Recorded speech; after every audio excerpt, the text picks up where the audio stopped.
Halo everyone, Assalamualaikum warahmatullahi wabarakatuh.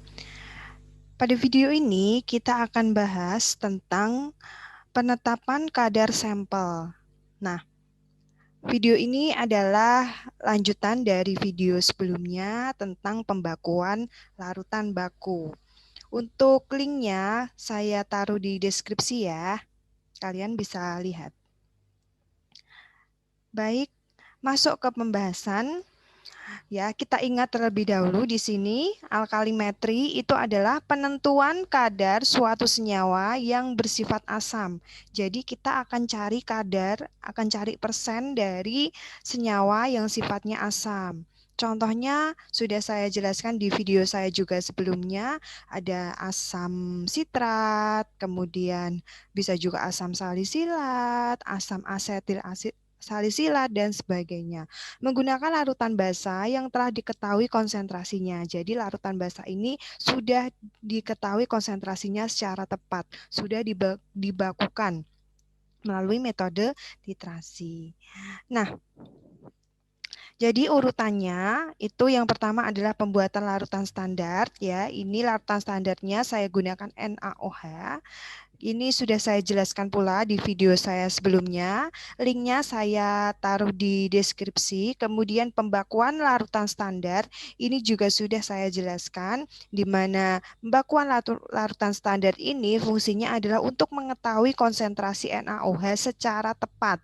Nah, kemarin kita sudah hitung, ada contohnya kemarin konsentrasinya itu adalah 0,106. Silakan kalian bisa lihat terlebih dahulu uh, video ini. Nah, kali ini kita masuk tahap terakhir yaitu adalah penentuan kadar sampelnya.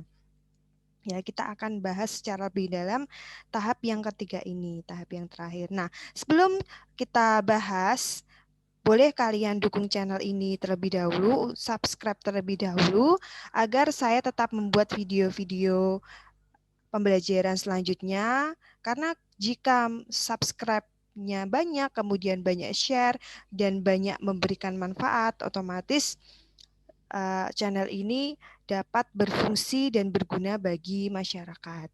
Terima kasih bagi yang subscribe. Nah, kita lanjutkan penentuan kadar secara alkalimetri.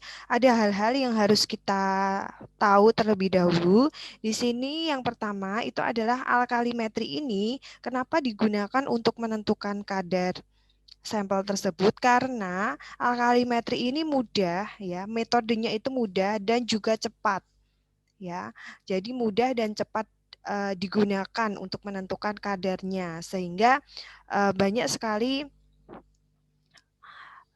penentuan kadar yang dilakukan secara alkalimetri. Nah, contohnya yang akan kita bahas itu kita akan menentukan kadar dari senyawa obat ya.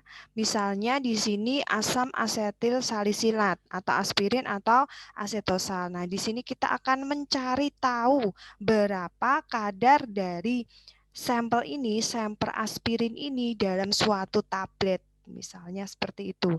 Nah, caranya adalah dengan melakukan titrasi alkalimetri menggunakan larutan NaOH yang sudah dibakukan sebelumnya. Ya, ini menggunakan NaOH yang kemarin sudah diketahui konsentrasinya 0,106 N gitu.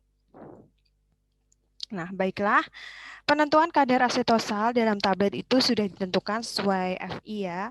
Nah, yang pertama itu timbang 98,5 mg sampelnya. Jadi tablet dari aspirinnya itu ditimbang sebanyak 98,5 mg.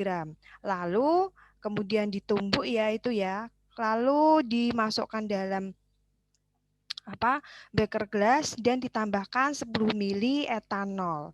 Di sini menggunakannya etanol yang konsentrasinya atau kadarnya 95%. Kemudian dititrasi dengan NaOH yang telah dibakukan. Jadi di sini itu larutannya adalah NaOH ya. kalian isi dengan larutan NaOH. Nah, NaOH ini itu adalah NaOH yang kemarin sudah kita cari konsentrasinya, sudah kita bakukan. Ya, di sini NaOH 0,106. Nah, N. Nah, jadi gunakan itu. Kemudian larutan sampel tadi yang sudah kita buat tadi dipindahkan ke dalam Erlenmeyer, ya, dipindahkan dalam sini. Nah, di sini dia ditambahkan sama ini sampelnya ya, sampelnya itu. Nah, di sini kita tambahkan indikator lagi sama seperti kemarin, yaitu indikator PP, ya, 2-3 tetes. Selanjutnya itu kita teteskan si NaOH ini ke dalam sampel sampai berubah warna menjadi pink ya, pink. Nah, kemudian setelah berubah warna jadi pink, kita lihat volume NaOH yang misalnya di sini yang sudah tercampur. Nah, ternyata 5 mili ini hanya misalkan aja, kan bisa beda-beda. Nah, lalu saya contohkan untuk menghitungnya. Jadi perhitungannya di sini kita gunakan kesetaraan juga. 1 mili NaOH 0,1 N setara dengan atau sebanding dengan 18,06 mg aspirin ya. Nah, untuk menentukan kadar, kita bisa gunakan rumus VT kali NT kali miligram ekuivalen, ini dibaca ekuivalen, dibagi dengan P kali N ekuivalen kali 1000 kali 100%. Nah, apa sih ini itu? Nah, kita lihat VT ya, VT ini itu adalah volume NaOH yang dibutuhkan. Berapa sih tadi volume NaOH yang dibutuhkan? Kita lihat. Nah, ternyata 5 mili. Maka kita bisa tuliskan di sini 5 mili.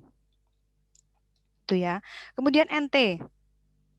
NT itu adalah konsentrasi NaOH. Nah, konsentrasi NaOH yang kita gunakan itu adalah 0,106 N. Berarti di sini saya tuliskan 0,106 N. Lalu miligram ekuivalen atau miligram kesetaraan berarti kita lihat ini. Ya, 18,02. 18,02 miligram. Lalu kita lihat P itu adalah gram sampel yang ditimbang. Gram sampel yang ditimbang tadi berapa sih?